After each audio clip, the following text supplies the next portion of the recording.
Los alcaldes del país llevan hasta el Palacio de Gobierno su exigencia para el pago de más de $1.000 millones en transferencias atrasadas. Durante 5 meses habría operado una red de defraudación tributaria dentro del Servicio de Rentas Internas de Guayaquil. Hay 9 detenidos, 3 serían funcionarios de la institución. El invierno causa graves estragos en varias provincias del país. En Guayaquil extensos sectores quedaron bajo el agua y en Manabí hay decenas de familias damnificadas. El gobierno prepara la transición para el cambio de mando. El tema fue analizado en sesión de gabinete con la presencia de nuevos ministros. En Perú encontraron a casi 30 migrantes hacinados en una vivienda. 2 coyoteros y el dueño del inmueble fueron detenidos. La familia real británica asegura estar triste y preocupada después de la impactante entrevista a Meghan Markle y al príncipe Harry. Las noticias en Televistazo con Alfonso Espinosa de los Monteros.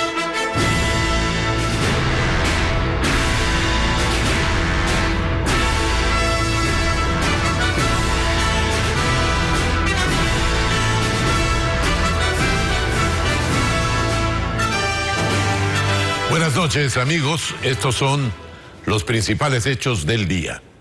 Representantes de los municipios de Ecuador se concentraron en Quito, pues reclaman que las deudas pendientes del gobierno ya sobrepasan los $1.000 millones. Afirman que algunos rubros no se han pagado desde hace varios años, pero el gobierno ha ofrecido ya un plan de pagos. Carla Delgado cubrió la marcha. Con gases lacrimógenos fue dispersada la protesta organizada por la Asociación de Municipalidades del Ecuador, que este martes intentó llegar al Palacio de Carondelet. Más de 100 alcaldes de diversas provincias y trabajadores de los municipios exigen que el gobierno les cancele una deuda que, según su presidente Raúl Delgado, ya supera los $1.050 millones. Muchos de estos rubros no se habrían pagado desde hace 7 años. La ley 047 deben desde hace 7 años. El IVA nos debe más de 2 años. La de equidad territorial desde el año 2020. Antes de llegar al centro histórico, los alcaldes se concentraron en el Parque El Arbolito. La alcaldesa de Esmeraldas, Lucía Sosa, afirma que solo con su municipio la deuda es de $6 millones. ¿Cómo es posible que estos recortes se hayan dado? Que no pudimos hacer la obra pública, que no pudimos cumplir con nuestro pueblo, con el agua, con el alcantarillado. El alcalde de Morona, Santiago, indica que estos retrasos han detenido algunas obras que serían para las comunidades más lejanas. No hemos podido hacer, por ejemplo, un proyecto, agua potable para 5 comunidades de la parte sur de Sevilla, Don Bosco, que han esperado decenas y decenas de años. ¿Y qué hemos dicho? Hasta que nos llegue la plata, pero la gente ya está impaciente. El plan de vacunación también preocupa a los funcionarios, quienes sostienen que el gobierno debería dar las facilidades para que con la compra directa de dosis sus ciudades vuelvan a reactivarse. El nuevo secretario del gabinete de la presidencia, Jorge Guatted, indicó que el gobierno está abierto al diálogo, aunque reconoció que la situación económica es compleja en estos momentos. No es una situación fácil la que vivimos nosotros dentro de lo que es la economía, por ende el flujo de caja del Ministerio de Finanzas, pero nuestro objetivo es ir dejando resuelto todas estas cosas hasta el final del gobierno. La comitiva se reunió con el ministro de Gobierno, en tanto que desde el Ministerio de Finanzas se informó que en días anteriores se transfirió más de $27 millones. Ese dinero sería para los gobiernos autónomos descentralizados de las zonas más afectadas por inundaciones, deslizamientos de tierra y caída de ceniza del volcán Sangay. Tras los últimos cambios de gabinete, el presidente Lenín Moreno se reunió con sus ministros para discutir el proceso de transición. Su secretario de gobierno aseguró que será ordenado y transparente. También anunciaron los siguientes pasos del plan de vacunación. Nos informa Jacqueline Rodas. Solo faltan 2 meses y medio para que termine el gobierno de Lenín Moreno y hoy se reunió con su gabinete que acaba de sufrir varios cambios. Estuvo presente Jorge Guatted, quien deja el IES para ser secretario general de gabinete, Gabriel Martínez, que ahora es ministro de gobierno, el nuevo ministro de Salud Rodolfo Farfán y Marcelo Loor, quien ahora dirige la cartera de Transporte y Obras Públicas. El primer tema a tratar fue el proceso de transición. Hasta finalizar La gestión que, como ustedes conocen, termina el 24 de mayo.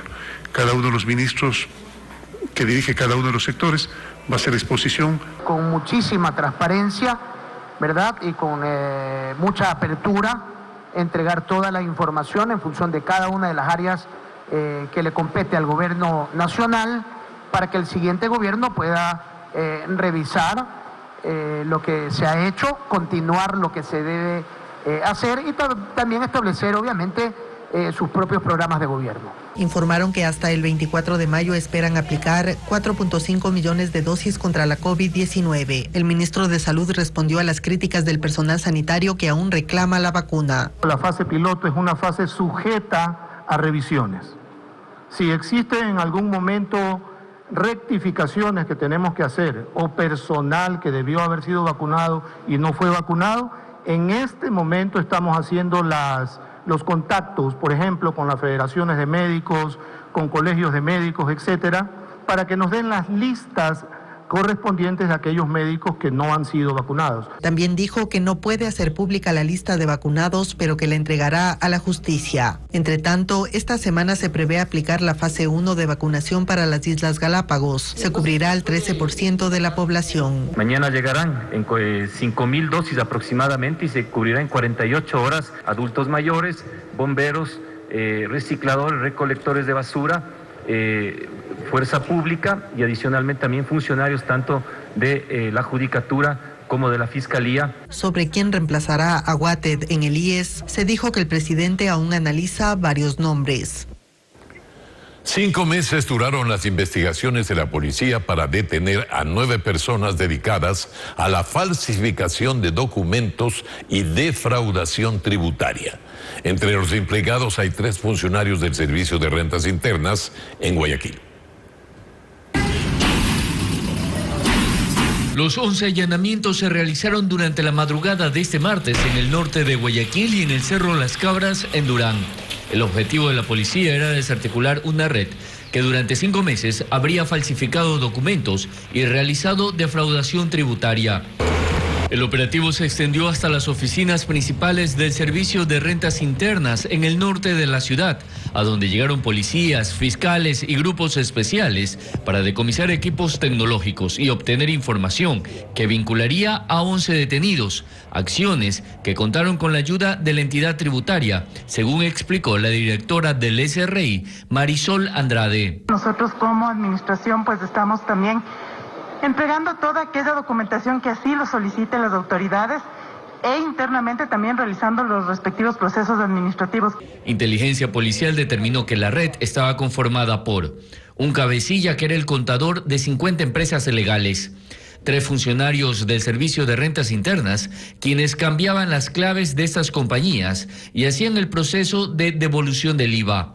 Además, falsos proveedores quienes negociaban las notas de crédito en la bolsa de valores para conseguir dinero en efectivo, que era dividido para los 9 miembros de la red. Se estima que por lo menos 3 empresas fueron perjudicadas. Que debían pasar a beneficio de las 3 empresas identificadas con un perjuicio de alrededor de $400,000. Por su parte, la Fiscalía, a través de su cuenta en Twitter, informó que se investiga el delito de defraudación tributaria y falsificación de documentos. Al momento se realiza la toma de versiones de los detenidos y autoridades del SRI. En las próximas horas se instalará la audiencia de flagrancia. A 20 meses de prisión fue sentenciado por concusión el exdirector de la penitenciaría de Guayaquil, Héctor Reina. El acusado de concusión se acogió al procedimiento abreviado para beneficiarse de la reducción de la pena tras aceptar haber cometido el delito. Reina fue procesado por supuestamente encabezar una red que realizaba cobros indebidos dentro de la cárcel para otorgar beneficios a los reos. La jueza a cargo del proceso también dispuso el pago de una multa de $2,000 que pida disculpas públicas y la colocación de una placa en la prisión donde conste la definición del servicio público y el nombre del sentenciado. Extensos sectores de Guayaquil quedaron bajo el agua tras soportar la lluvia más intensa en la ciudad en lo que va de este invierno. William Young nos informa que los pronósticos del clima advierten que durante este mes el puerto principal recibirá lluvias torrenciales y tormentas eléctricas.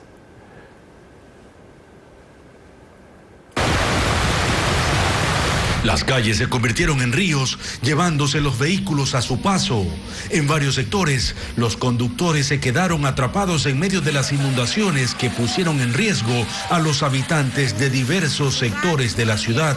Según los reportes del Instituto Nacional de Meteorología e Hidrología, INAMI, la torrencial lluvia que soportó Guayaquil este lunes por más de 12 horas fue la más intensa de este año y advierten que los pronósticos no son alentadores, pues se mantendrían las condiciones climáticas al menos todo este mes. Calles con grietas, zanjas desbordadas y cascadas formadas en medio de zonas residenciales por las alcantarillas colapsadas generaron preocupación entre los moradores. Para Diego Peña, investigador universitario y especialista en el comportamiento de los fenómenos naturales, lo que ocurre en Guayaquil es particular, pues está al nivel del mar y rodeada de ríos y esteros. Eso la vuelve más vulnerable en el invierno. Y muchas de las políticas que se han hecho han solamente atacado uno de los frentes. Sabemos que hay un problema de basuras y que las basuras taponan las alcantarillas. Es un factor que hay que atacarlo y que hay que mejorarlo, pero no es suficiente. Sin embargo, cree que decir que por eso debemos inundarnos siempre no es cierto y que ya es necesaria una actualización de todo el sistema de desfogue de aguas lluvias. Y donde el sistema ya no funciona. Y el sistema no es suficiente, no es capaz de eso. Entonces sí, ahí se necesitaría un trabajo en donde se pudiera actualizar todo el sistema de evacuación para que llegue a tener estos grandes picos. Sin embargo, desde Interagua tienen otra visión. Que una vez que la marea fue bajando, las aguas en los diferentes puntos de la ciudad también fueron descendiendo, lo que significa y lo que demuestra que los sistemas de aguas lluvias sí están funcionando correctamente. Aunque no se ha reportado familias damnificadas, el municipio habilitó un sitio de acogida temporal si el invierno se pone peor. Eso quiere decir que tenemos un evento extremo, lluvias de intensidad fuerte. Mientras tanto, los habitantes de las zonas afectadas anhelan que los pronósticos no se cumplan y el invierno les dé una tregua. Y en Manabí, las lluvias de las últimas horas siguen causando daños. Ahora afectan a los habitantes de 5 cantones manavitas. 3 parroquias rurales de Portoviejo y la cabecera cantonal de Bolívar constan entre las más perjudicadas. Nuestra corresponsal Karen Ceballos nos informa que decenas de familias fueron evacuadas por las inundaciones. El alto nivel de agua permanece en los barrios del norte de Calceta, cabecera cantonal de Bolívar, en Manabí. La lluvia de la noche de lunes ocasionó el desbordamiento de los ríos Mosca y Carrizal. En el 2012 tuvimos casi 8 días inundados. Entonces, volver de nuevo a esto es terrible. En La Carina, San Felipe, Divino Niño, María Sol y Las Mercedes hay decenas de viviendas inundadas. Han colocado cintas para evitar el paso de carros. Quienes se movilizan lo hacen a pie, en motos o triciclos. Como a las 2 de la mañana comenzó a entrar el agua, 2 hasta ahorita a las 5 de la mañana. Aparte de las inundaciones vienen las enfermedades, se pierden las cosas en los hogares. Más al norte, en Chones, se registraron inundaciones en la parroquia San Antonio. Las lluvias también ocasionaron daños en la vía que conduce a la parroquia Eloy Alfaro. Además, se monitorea a la represa Río Grande. Se encuentra en los niveles más altos desde que fue construida esta represa. Tenemos varios lugares del centro de la ciudad inundados, barrios. En la capital manabita, Portoviejo, la zona rural nuevamente fue golpeada. El desbordamiento de quebradas en 3 parroquias causaron afectaciones. Calderón, Pueblo Nuevo y Río Chico, donde se vieron afectadas cerca de 80 familias. Los perjudicados regresaron a las viviendas a retirar sus enseres y tratar de rescatar entre el fango parte de sus pertenencias. Tuvimos que dejar que saliera la quebrada, bajara para poder salir, porque no podíamos salir porque la quebrada de la correntada los llevaba. El Servicio de Gestión de Riesgos reporta que las últimas lluvias generaron inundaciones en por lo menos 5 cantones manavitas. Rocafuerte sí subió los niveles del agua, pero de igual están bajando. En el caso de Tosagua, el nivel del río subió, inundó parte de las calles céntricas. Preliminarmente, Manabí tendría unas 300 familias perjudicadas por viviendas inundadas. A esto se suman las pérdidas en cultivos y bloqueos temporales de vías por la caída de árboles y deslizamientos de tierra tras las intensas lluvias. En el cantón Pueblo Viejo, zona agrícola de la provincia de Los Ríos, hay extensos sectores golpeados por las inundaciones. En el recinto Jorge Manuel Marún, el agua tiene anegada plantaciones de arroz y cacao. La jefa de la gestión de riesgos municipal dio a conocer que la población rural es la más afectada. En lo que va del invierno, en total, se contabilizan 400 familias perjudicadas en 15 zonas diferentes de esta provincia, Los Ríos.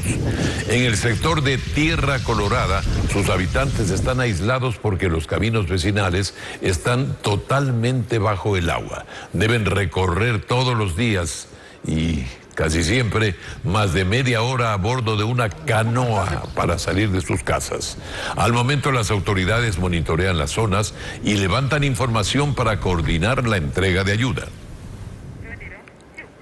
Según el Instituto de Meteorología e Hidrología, INAMI, las lluvias continuarán con intensidad en 6 provincias de la costa, mientras que en Quito se ha presentado la temperatura más baja en lo que va del año. Denise Molina tiene más de este duro invierno que nos azota. Este lunes en Guayaquil cayó la lluvia más intensa y larga de lo que va del año. Sin embargo, las precipitaciones continuarán con cargas eléctricas, según el Instituto de Meteorología e Hidrología INAMI. Y que tengan sus intensidades más altas entre la tarde y la noche, extendiéndose pues en horas de la madrugada también. Es probable que se den valores cercanos, todavía tenemos bastante disponibilidad de agua y bastantes condiciones para que se generen precipitaciones de ese tipo. Pero no solo en Guayas continuarán las lluvias con intensidad, serán constantes en la región litoral, sobre todo en Esmeraldas, Manabí, Santo Domingo, Los Ríos y El Oro. Pero la región litoral pues sigue siendo muy propensa a precipitaciones muy intensas y como hemos visto, la mayor parte de los suelos está saturado, la atmósfera está saturada. En la Sierra Ecuatoriana, sobre todo en el sur de Quito, se han presentado en los últimos días temperaturas bajas, según expertos, una de las más bajas en lo que va del año. Allí tiende a dársela una temperatura máxima entre 16 grados y el sur, pues entre 14, incluso un poco menos. En la región amazónica, las precipitaciones serán ligeras y moderadas con tormentas eléctricas ocasionales, lluvias que se darán tanto en la costa como en la sierra hasta el 17 de marzo aproximadamente, y luego el INAMI realizará la actualización del estado del tiempo. Comerciales y enseguida, amigos, un abogado presentó una denuncia en contra del juez electoral Ángel Torres por la supuesta reunión con Yacu Pérez. Solicita sanciones para el juez.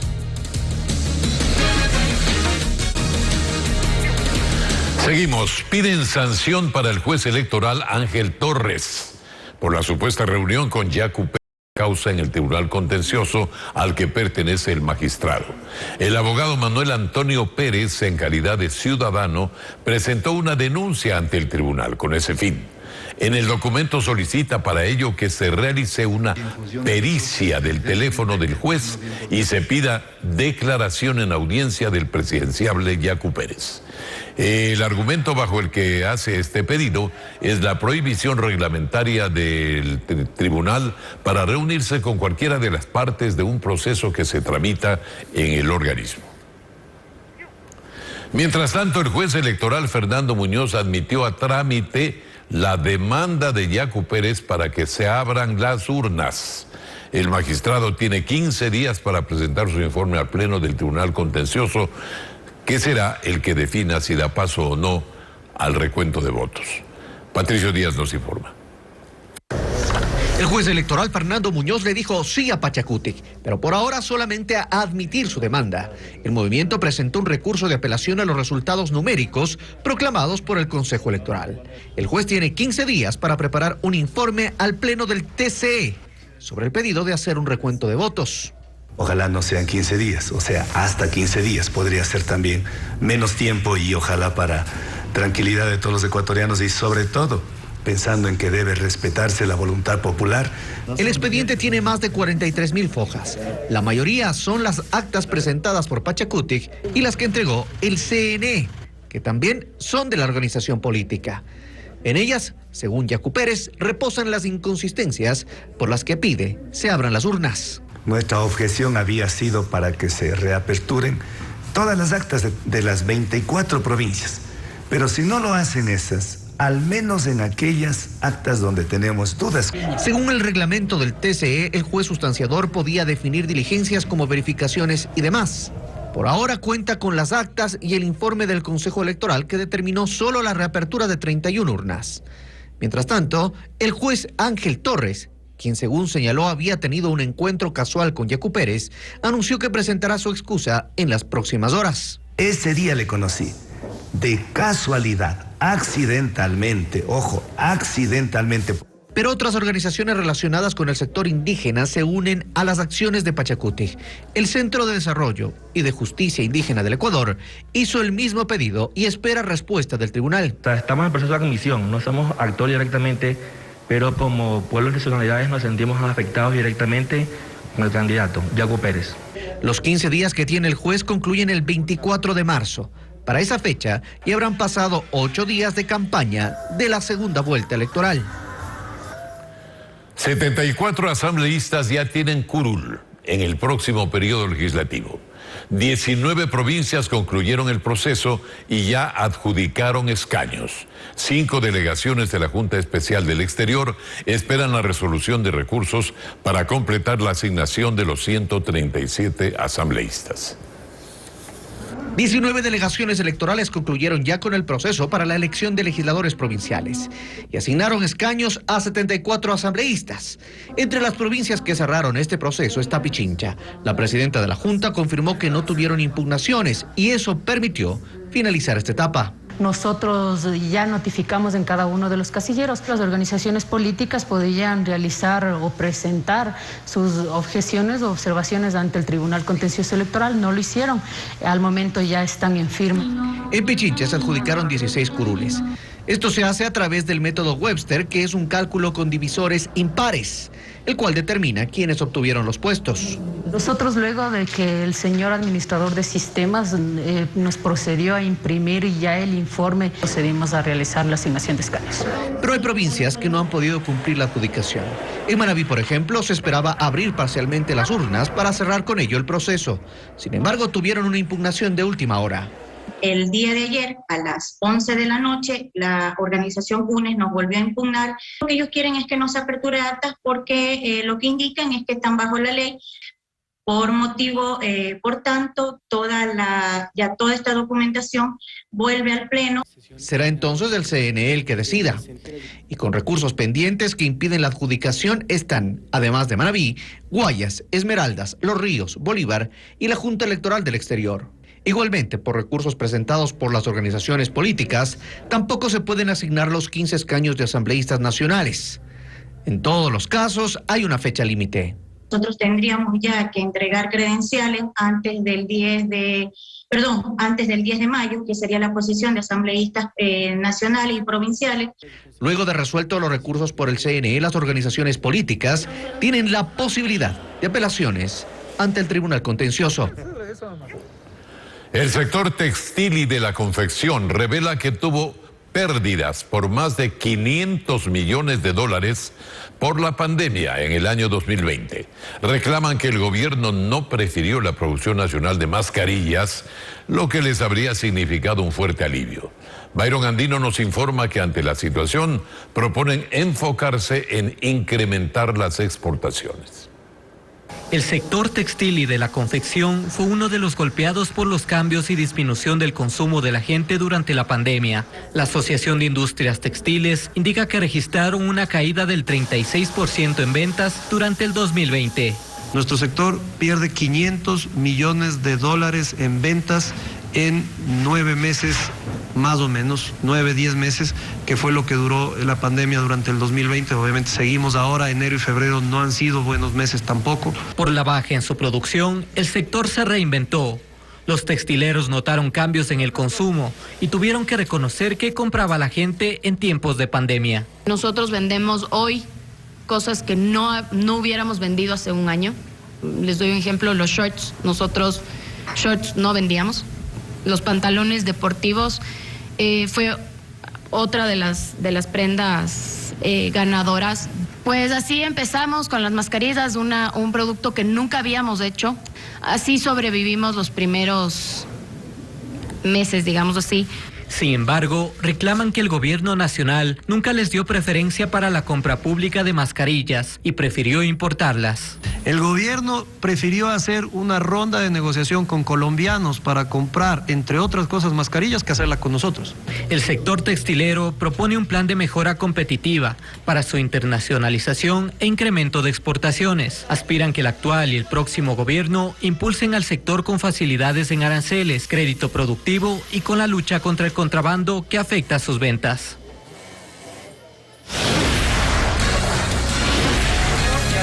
Vamos a la publicidad y enseguida, amigos, desmantelan una red que cobraba a migrantes para su ingreso a Perú.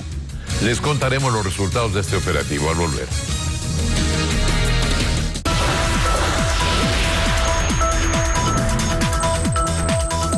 Y ahora las noticias internacionales. Desmantelan una red de tráfico de personas en Perú. Los implicados cobraban a decenas de extranjeros para permitirles ingresar de manera clandestina al país. Esos son los coyoteros. Aquí está un informe de nuestro canal aliado Latina. Estaban hacinados y escondidos en esta casa que era utilizada como refugio de migrantes. 29 personas entre mujeres, hombres y niños que habían cruzado la frontera por pasos clandestinos fueron intervenidos en el asentamiento humano Nuevas Aguas Verdes. Todos habían llegado al Perú a través de una mafia de tráfico de ilegales, los coyoteros de Nuevo Aguas Verdes. 2 coyoteros y el dueño de la vivienda fueron detenidos por agentes de la comisaría del sector.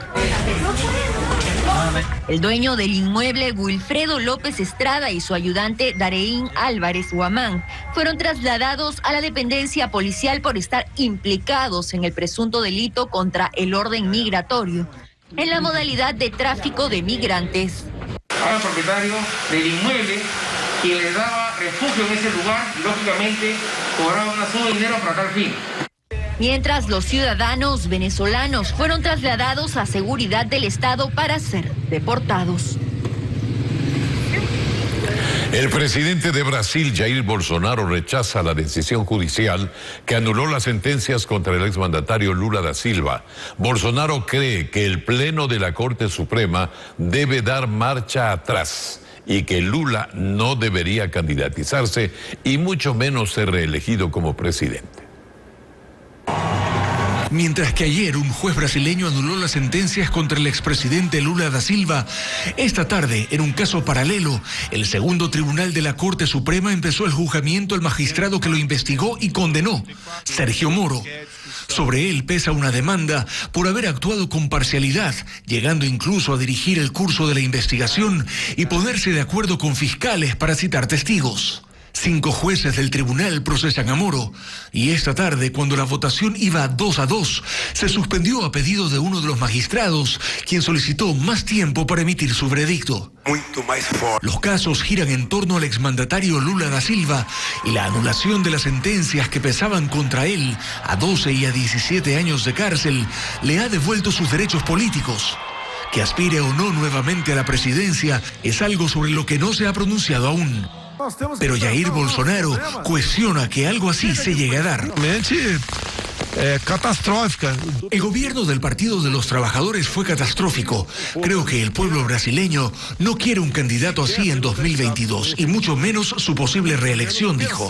Espero que el Pleno de la Corte Suprema restablezca aquello que fue juzgado, sentenció. Y en lo que al juez Moro respecta, este se separó de la función judicial después de sentenciar a Lula cuando Bolsonaro llegó a la presidencia y lo nombró como ministro de Justicia. Luego rompió con el presidente, pero se ha empezado a hablar de él como posible candidato de la derecha para las elecciones en 2022. Disturbios en Grecia dejan decenas de heridos y al menos 10 detenidos. Las protestas se originaron en rechazo a un acto de brutalidad policial en el que agentes agredieron a una familia el pasado domingo. Melis González con los detalles de esta violenta situación. La ira se desató en las calles de Atenas. Una multitudinaria protesta contra la brutalidad policial terminó en una batalla campal entre manifestantes y policías en la capital griega. Decenas de personas resultaron heridas, entre ellas un agente que fue derribado de una moto y atacado por una turba. Al menos 10 manifestantes fueron detenidos luego de la marcha de más de 5.000 personas hacia la sede de la policía para denunciar agresiones por parte de los agentes. Un ejemplo de ellas son estas imágenes que desataron la ola de indignación. Policías agredieron a un hombre que estaba paseando a sus perros en compañía de sus hijos. El supuesto delito era haber incumplido el confinamiento, aunque tenía permiso de circulación para salir con sus mascotas. Según los manifestantes, el gobierno griego ha utilizado la pandemia como excusa para justificar la represión y la violencia policial. Sin embargo, la Fiscalía anunció una investigación. La oposición griega revela que las denuncias sobre el uso excesivo de la fuerza por parte de los agentes ha aumentado un 75% desde el inicio de la pandemia. 1 de cada 3 mujeres en el mundo ha sufrido violencia física o sexual. Es la alarmante cifra revelada por la Organización Mundial de la Salud. Según el organismo, las víctimas en su mayoría son menores de 20 años. Los datos forman parte de un estudio realizado por el organismo en más de 180 países, calificado como el más grande jamás realizado sobre la violencia de género. La OMS advierte que la situación actual es aún más preocupante, pues el informe no incluye las agresiones ocurridas durante la pandemia, periodo en el que las denuncias de violencia doméstica se han multiplicado. Y en el Día Internacional de la Mujer se registraron todo tipo de manifestaciones por la igualdad de derechos y el rechazo a los abusos que sufre el género femenino. Sin embargo, en ciertas ciudades la fecha fue manchada por actos vandálicos y enfrentamientos con los agentes del orden. Tenemos un informe con Iliana Suárez. En Colombia, el Día de la Mujer terminó empañado por el vandalismo.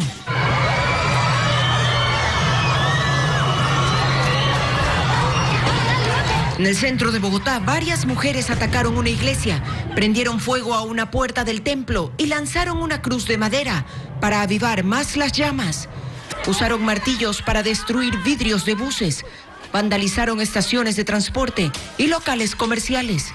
Protestaron por los 37 femicidios registrados en ese país en lo que va del año, pero las autoridades rechazaron los disturbios como forma de protesta. No hubo informes de heridos ni personas detenidas. Mientras que en México, el gobierno se preparó para una violenta protesta. Una extensa valla metálica fue desplegada alrededor del Palacio de Gobierno para evitar ataques contra el edificio.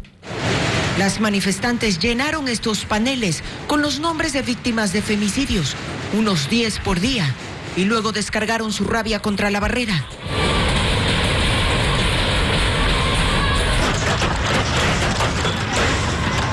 Golpearon con martillos, le prendieron fuego. Derribaron parte del cerco. El gobierno desplegó 2.300 agentes del orden para esta jornada, pero eso no las detuvo. Así que fue necesario el uso de gas pimienta y bombas lacrimógenas para dispersarlas. Han sido muchísimos años de dolor, muchísimos años de callarse, de silencio, y ahora es el único camino que nos queda. Autoridades locales estiman que 19 manifestantes y cerca de 60 policías resultaron heridos en estas movilizaciones.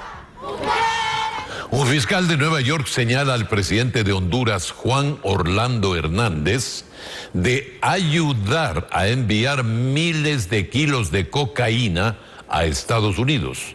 La acusación se dio en medio del juicio contra el presunto narcotraficante Giovanni Fuentes, donde su relación con el mandatario hondureño se ha convertido en pieza clave del caso.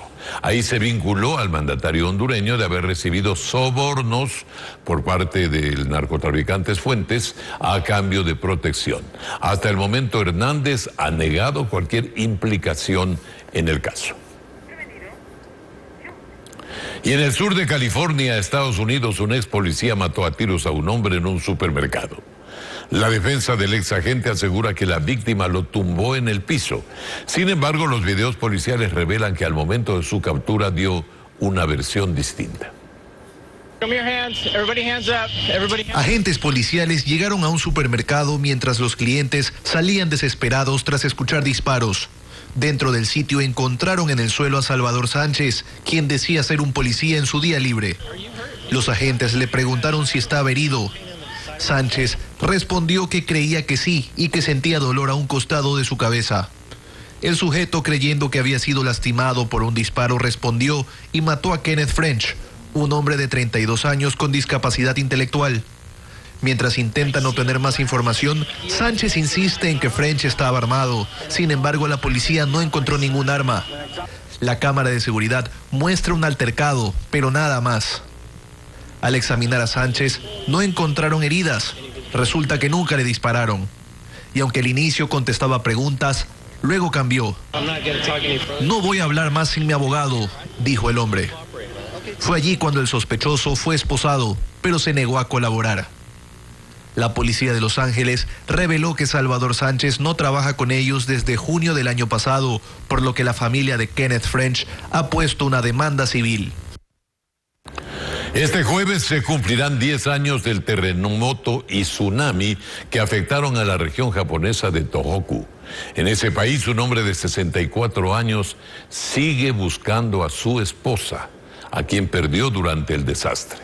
Luigi Marchele nos presenta esta conmovedora historia. Yasuo Takamatsu perdió a su esposa Yuko en 2011 cuando el tsunami de Tohoku arrasó con el pueblo de Onagawa en la prefectura de Miyagi, en Japón.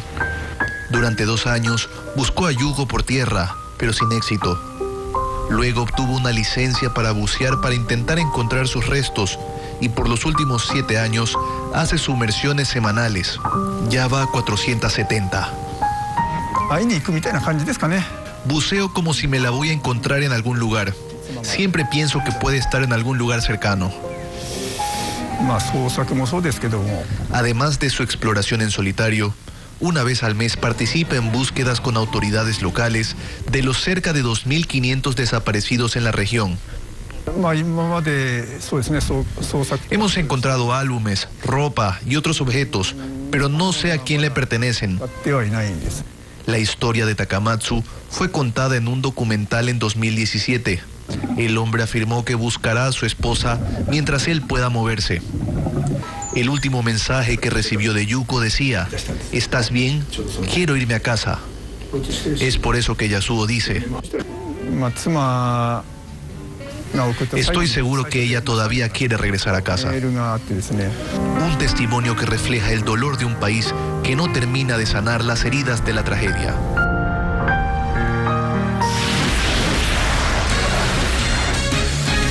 Al volver desde el Palacio de Buckingham, la familia real británica reaccionó ante las declaraciones de los duques de Sussex, las cuales incluyen una acusación de racismo.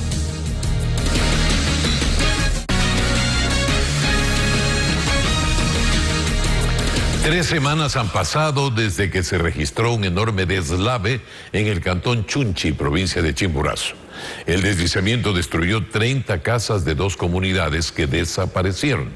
En total, 89 personas quedaron damnificadas y ahora viven en un colegio que está funcionando como albergue. Diego Cuenca describe la tragedia que deben afrontar ahora. Miguel Porras camina por el sitio donde el pasado 12 de febrero vio cómo lo perdía todo.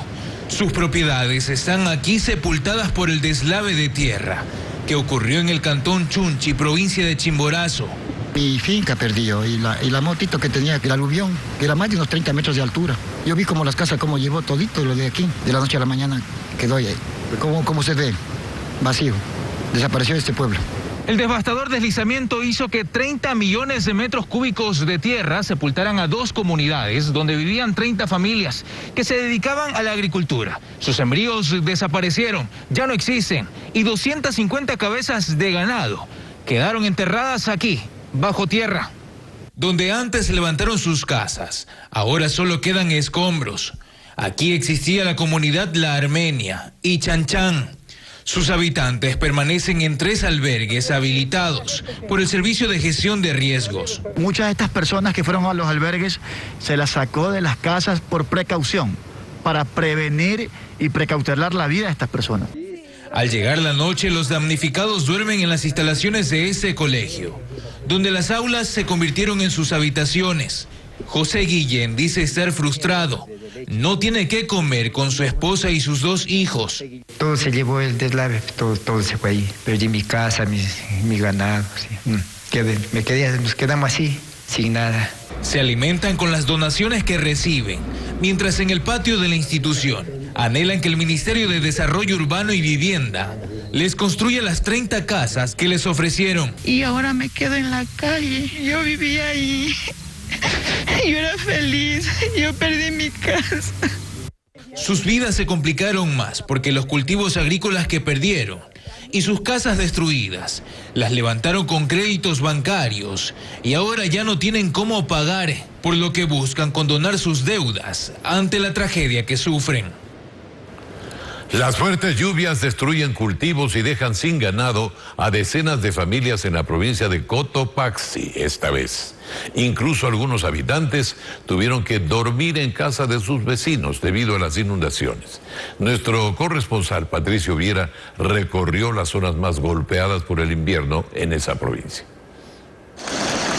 4 horas de una fuerte tempestad que comenzó la tarde de este lunes y se extendió hasta la noche en la parroquia de Tanicuchí, ubicada 30 kilómetros al norte de la Tacunga. Las calles se convirtieron en ríos.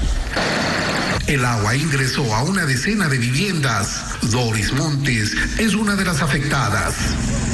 Ahorita no podemos ni dormir en la casa porque está todo lleno de agua. La cama, teníamos televisión, la cocina, el gas, hasta la mesa. Los víveres también igual, todo había estado ya lleno de agua ya. La lluvia estuvo acompañada de granizo que cubrió como un manto blanco la zona, afectando cultivos de maíz, papas y quinoa. María Llano comenta que perdió sus animales, que eran su fuente de ingresos. Todo lo que haya muerto, pues, pollos, todo ha muerto, conejos. Ángel Baño, jefe del Cuerpo de Bomberos de la Tacunga, comenta que les llevó casi toda la noche evacuar el agua utilizando bombas de succión. El agua en algunos lugares dio hasta alrededor de 0,70 centímetros y en algunos otros lugares hasta 1 metro de altura, que fueron daños que afectaron a enseres de casa. No se registraron personas heridas ni fallecidas. Y vamos a actualizar la información con la que iniciamos nuestro noticiero, la presencia de los alcaldes reclamando al gobierno central por el pago de sus transferencias. El gobierno ha hecho una propuesta, pero los alcaldes no la aceptan, no la consideran conveniente. Como ya informamos, realizaron una marcha para exigir el pago de más de $1.000 millones que les adeuda el gobierno en sus transferencias. Mantuvieron una reunión para analizar una propuesta de pago. Hace pocos momentos informaron que rechazan el planteamiento oficial. Habla Raúl Delgado, presidente de la Asociación de Municipalidades. y no vamos a declinar esta movilización que hoy ha iniciado y que irá progresivamente dándose en los diferentes cantones del país si no encontramos respuestas que vayan en beneficio de los 221 municipios del país. Es decir, con claridad, nosotros seguimos en movilización, tenemos gente aquí en la ciudad de Quito que no se va a retornar, varios de los alcaldes nos vamos a quedar hasta encontrar que el gobierno nacional pueda escuchar a los municipios del país. Bueno, esperemos que se dé una solución a ese problema. Después de la reveladora entrevista del príncipe Harry y su esposa Meghan, entrevista con Oprah Winfrey en Estados Unidos, el Palacio de Buckingham reaccionó con un comunicado. Ana María Palacios nos cuenta sobre la crisis que ha desatado esta entrevista en la familia real luego de las declaraciones que hicieron los duques de Sussex. And I have huge compassion for that. Por lo menos 11 millones de personas en el Reino Unido vieron la entrevista a los duques de Sussex este domingo, video que luego se difundió por diferentes medios. Así inició una de las peores crisis en la institución monárquica británica. La acusación de racismo aparecía como la más impactante. En su conversación de 2 horas con Oprah Winfrey, Meghan y Harry afirmaron que un miembro de la familia se había mostrado preocupado por el color de piel que tendría su hijo Archie, ya que la madre de Meghan es afrodescendiente. Desde el Palacio de Buckingham reaccionaron este martes mediante un comunicado. Afirman que toda la familia real está entristecida al conocer lo difíciles que han sido los últimos años para Harry y Meghan. Indican que las acusaciones planteadas, especialmente sobre el racismo, son preocupantes y aseguran que resolverán este asunto de forma privada. Los hechos denunciados por la pareja fueron portada en varios diarios británicos que destacaban en sus titulares: la peor crisis real en 85 años. Y tras un año de cierre a causa de la pandemia, el Museo Municipal de Guayaquil reabre sus puertas y lo hace con una exposición que rinde homenaje a las mujeres artistas. Desde hoy el público podrá disfrutar de una recopilación de obras de las pintoras que a través de los años han recibido un reconocimiento en el Salón de Julio. María Cecilia Largacha hizo un recorrido. En realidad, uno no podría asegurar si se trata solo de un homenaje o también de un reclamo por el escaso reconocimiento que las mujeres artistas han tenido a través de los años. Tal vez sean ambos. Un homenaje porque los cuadros que forman esta exposición son de mujeres. Son de aquellas pintoras cuyas obras han alcanzado lugares representativos en el Salón de Julio.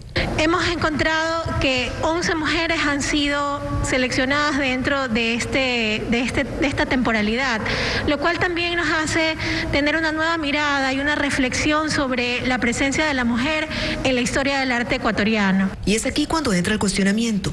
11 mujeres en 60 años del Salón de Julio es ciertamente un reconocimiento escaso.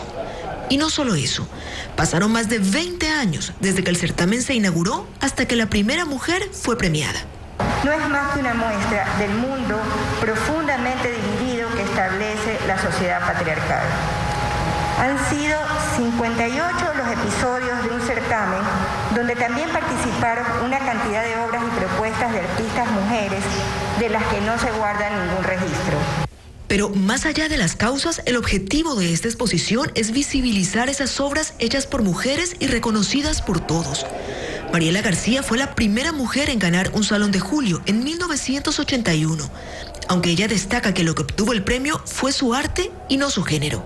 O sea, yo la verdad es que no sentí que era mujer ni hombre, sencillamente como artista que estaba recién haciendo mi carrera, entonces era muy importante pues este reconocimiento, ¿no? Ahora yo sí veo esa importancia y esa trascendencia. Cuando ya ha pasado todo esto, me miro para atrás y digo, puchica, la verdad es que sí fue importante que se empiece a reconocer a las mujeres, pero yo pienso que no es por mujer ni por hombre, los cuadros caen por su propio peso. La de ella será una de las 11 obras que marcan la reapertura del Museo Municipal, que vuelve a abrir sus puertas al público después de un año, en el que estuvo cerrado por causa de la pandemia. Es todo, amigos, muchísimas gracias por acompañarnos. Buenas noches.